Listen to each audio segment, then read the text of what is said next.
What I'm drawing now is actually my own character, Bera, who is short and shouty, and because she's so short, I need to remember that actually she can't go any higher than about that, and she should fit comfortably into this page here.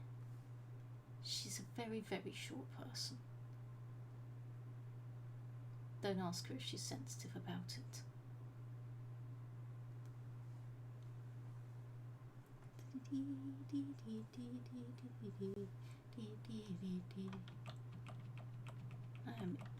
Today my earworm is Don't Let the Man Get You Down by Fatboy Slim. So we'll give her a skull shape, and we're already giving her way more than we'd give other people, so we need to stop that. But ickle and tiny.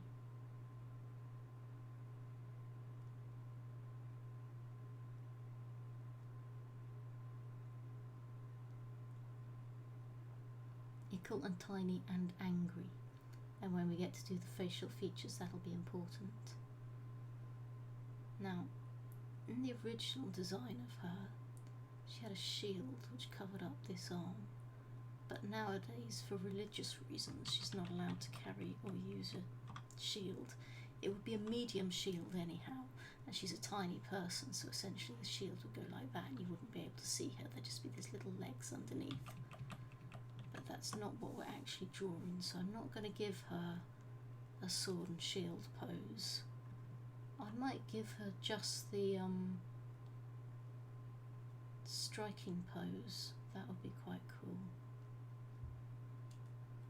But then she's not shouting for any particular reason, so she should probably actually, despite the fact that I love the flow of that, she should probably have a sword there and maybe a sword there as well, because she has a lot of swords and little tiny trousers or a skirt and ickle tiny legs. Ickle, not even little, but ickle. She's got a very cute nose according to someone, and therefore I actually am bricking it for when it gets to the nose. It's like, how do I do that cuteness? And tiny little hand pointing. She's basically saying, come fight me. Maybe a little fist there.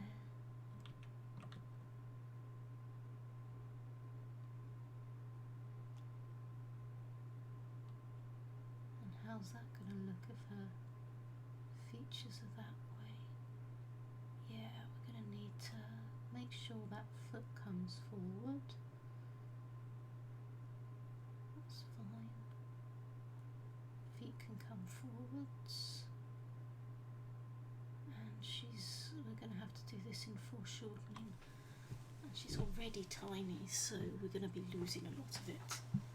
But let's get rid of that. We don't need to have all the details anyhow.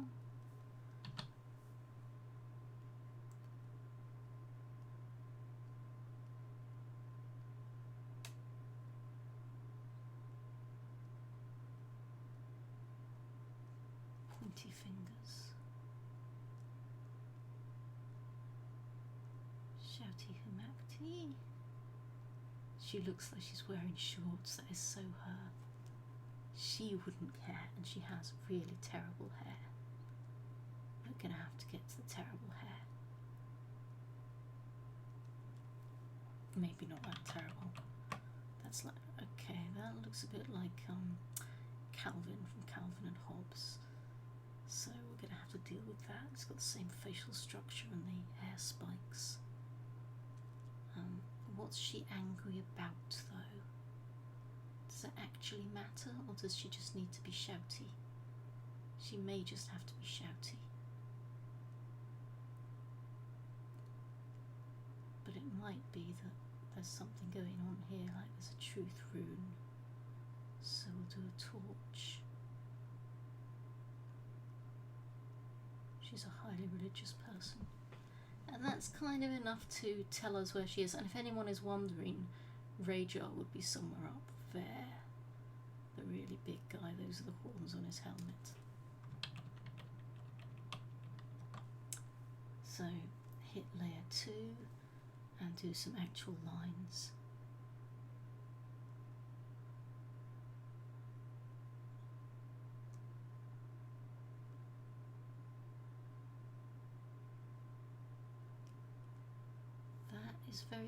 That was supposed to be hair, but having it as a little sticking out ear, I really love it. Gives her an elfy look. Nobody else gets a nose like that, but then again, this is my character.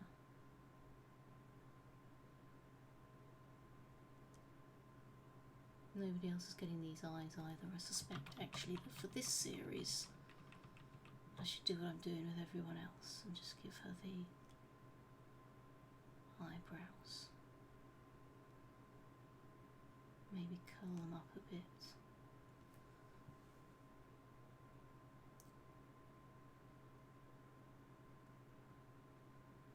Because we're going to go for the shouty mouth anyhow.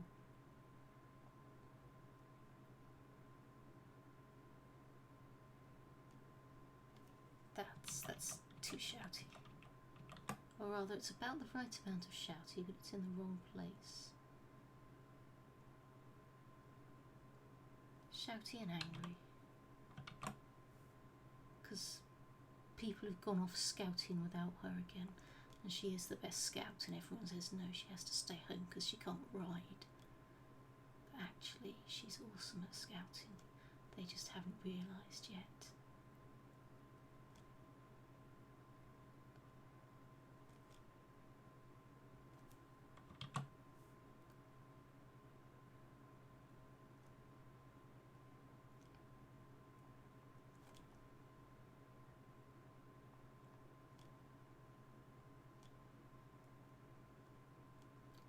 She looks very disreputable. Although she's cleaned up now that she's earned herself a bit of money and got herself some proper armour. And if she's got 2 swords on, I should probably actually work on doing proper armour for her. Which is faintly annoying. Because proper armour at this scale is tough.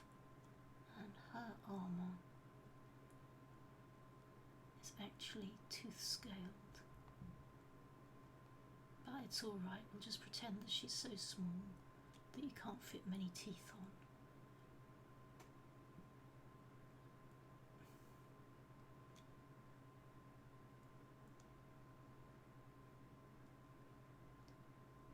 She's got a little death rune on her there, marked on by battle.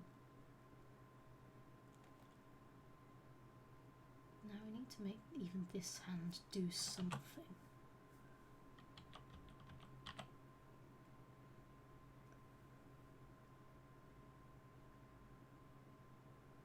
Otherwise it's just boring.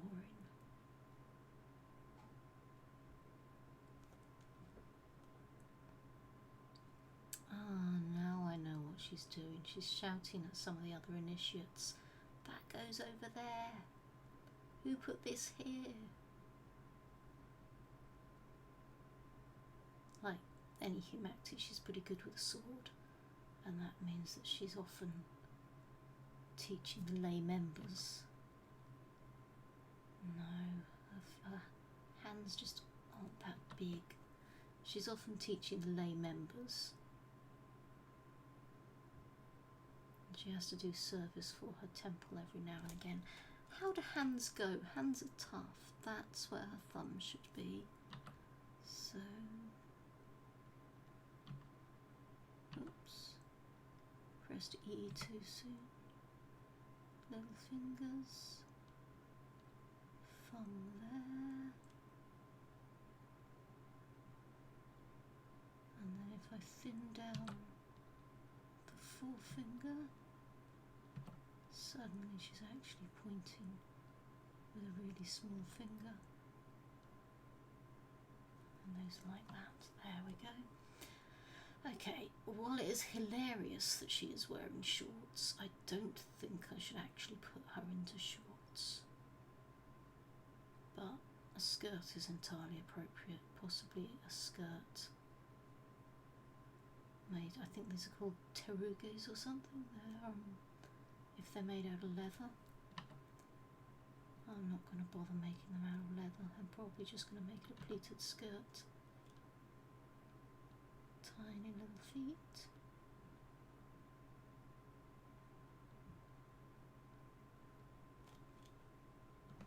Those aren't tiny and little, but there are some bits I like about them, so let's see. Ah, yeah, if we start down there, don't make them as wide. That works.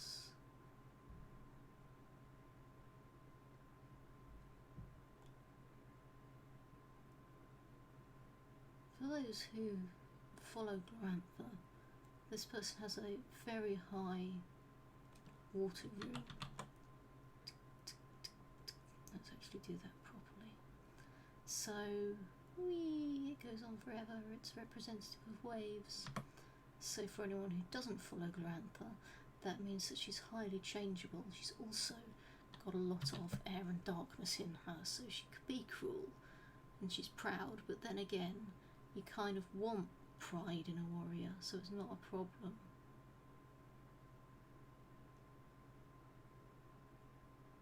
So yeah, she's shouting, guys, why did you put that there?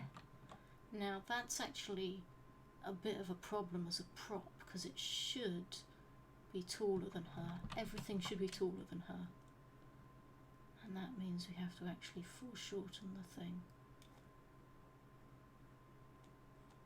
And it hadn't really occurred to me that it had to be shorter than her. It'll be dark on that side. It's going to get less truth torchy. Okay, this means I need to rotate, because I need to be able to do a proper right hand to left hand stroke to get this in straight. And I just can't get that properly without being at an angle.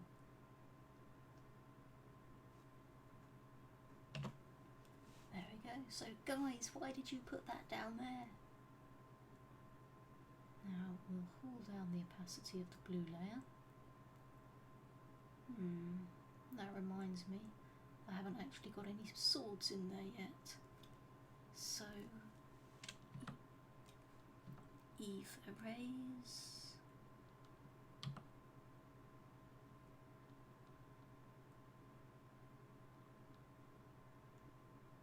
This is a magical, mystical Bronze Age sword, but because it's hers, it's quite short. And again, magical, mystical Bronze Age sword. Currently, she's got one that's far too big for her, which is absolutely hilarious. She was given it to bear by her swordmaster, and it is just way too big and really annoying. And I wonder, could we make it so that it's just on the floor? I don't think that joke really translates, so we've got to have two little tiny ones. She's about 5 foot nothing, and he is about 6'4".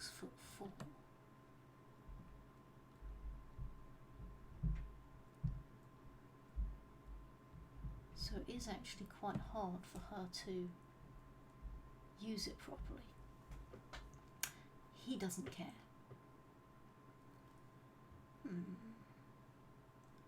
She's slightly paler than most of the rest of the group, but the air tinge would give her a kind of, because she's got a lot of air in her, that's a bronzish colour, so that would actually reflect in her skin.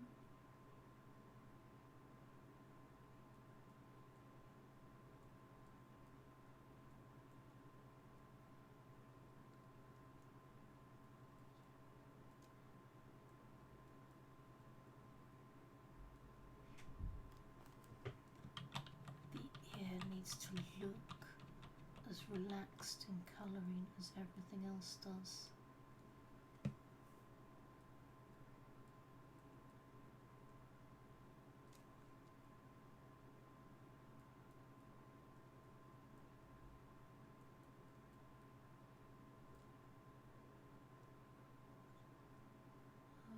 Okay. Faintly annoyingly, the colour of the clothes she wears is probably about that. Something maybe not quite so lurid.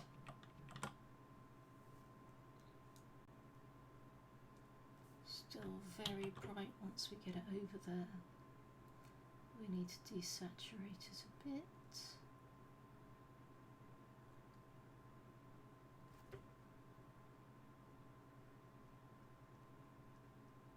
She can afford decent clothes and she can afford dyed stuff. She's a warrior, she's a professional, and she gets paid for hanging around and inflicting violence on people.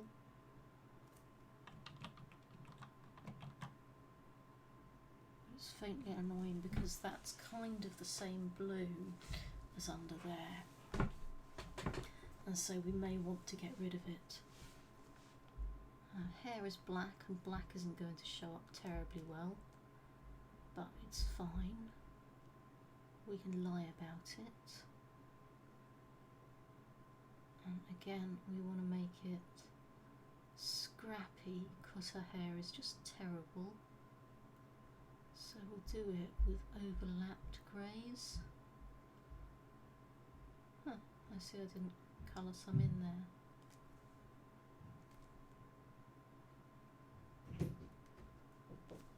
I'm just being called by a trollkin, one moment.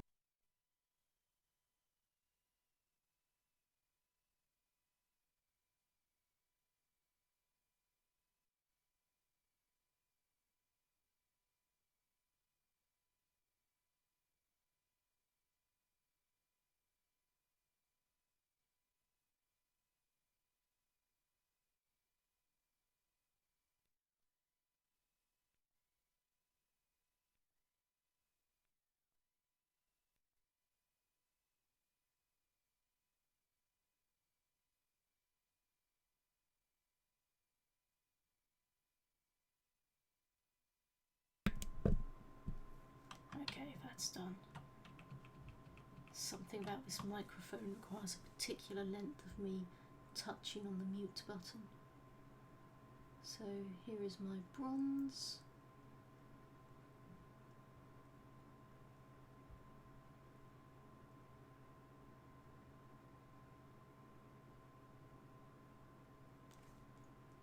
And some bronze highlights somewhere.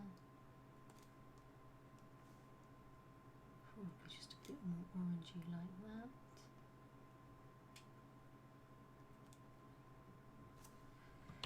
Unfortunately, because I pressed hard, that just looked like a shadow instead.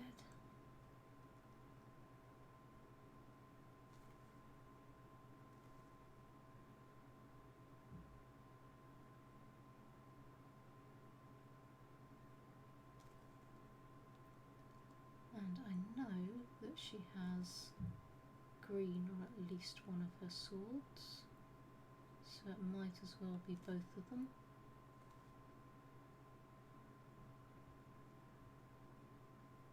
If they look like a match pair, I'm not particularly worried, but maybe it's best that they don't.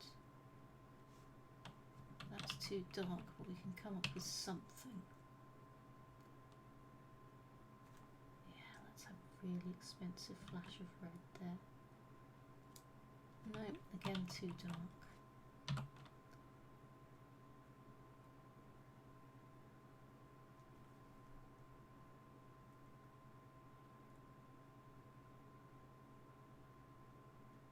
Something pale. Because why the hell not? With a little bit of colour. That's going to have to do. No, it's not going to do. You know what? I don't like this. That just looks neon. Okay, that'll do, because now we can see it's got something there, and the scabbard there can be grey, and that scabbard can be green, and then they've got a slight difference from each other. And dark brown for shoes.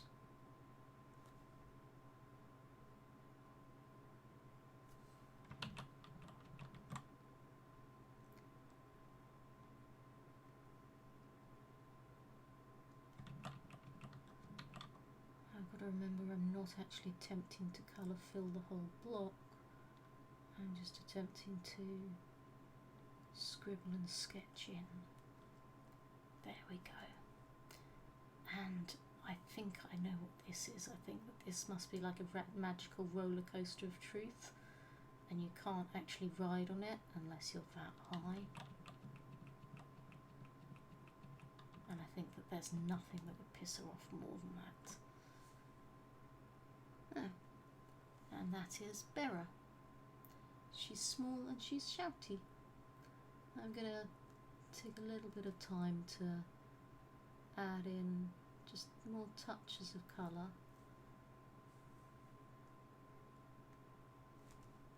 We had the shoutiness from Rajar before.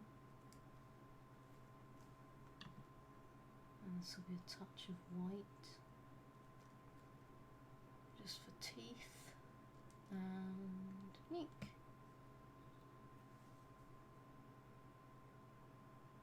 Yeah, I think that'll work.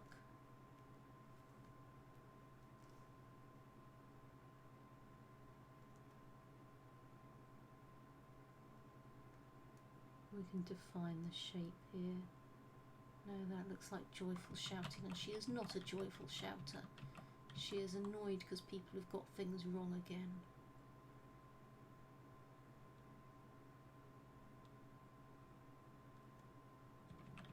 Okay, I don't particularly like doing this, but I'm prepared to zoom in this case.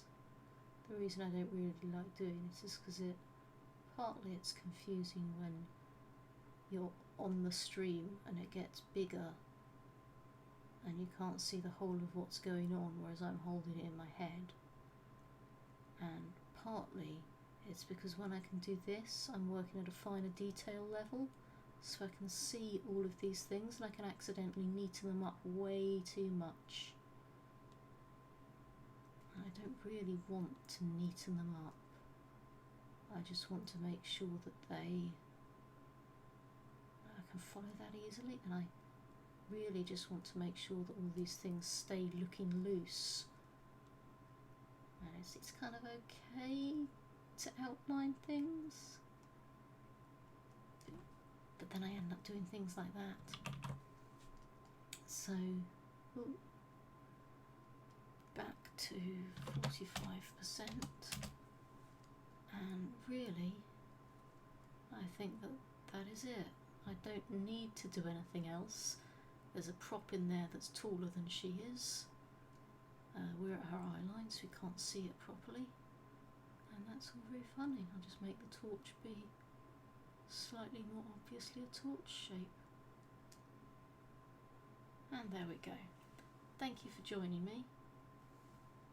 I have enjoyed drawing Bera Jarang's daughter, and she is short and she is angry.